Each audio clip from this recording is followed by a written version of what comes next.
13ویں بات یہ کہ روزے میں رخصت کی کون سی صورتیں ہیں؟ پہلی بات یہ کہ مجنون پر روزہ فرض نہیں ہے، دوسرا یہ کہ نابالغ بچے پر روزہ فرض نہیں، اس کی طاقت کے مطابق عادی کرنے کے لیے روزے رکھوائے جا سکتے ہیں، تیسری بات یہ کہ مریض کے روزہ رکھنے سے مرض میں اضافہ ہو تو روزہ نہ رکھے، البقرہ کی آیت نمبر 185 سے پتہ چلتا ہے، لیکن بعد میں قضا ضروری ہے، بخاری کی 1943 نمبر روایت سے پتہ چلتا ہے۔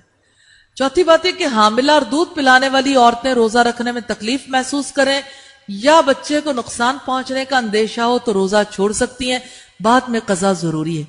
ابو داؤد کی 2408 نمبر روایت سے پتہ چلتا ہے۔ پانچواں امر ہے حیض اور نفاس والی عورتوں کے لیے ان دنوں میں روزے رکھنے منع ہے اور قضا ضروری ہے، بخاری کی 1951 نمبر روایت سے پتہ چلتا ہے۔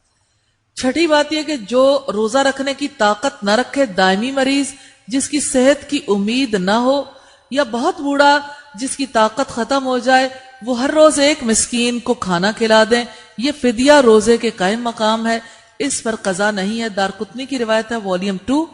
پیج 205 اور حاکم کی روایت ہے والیوم 1 پیج 404۔ ساتویں عام بات ہے مسافر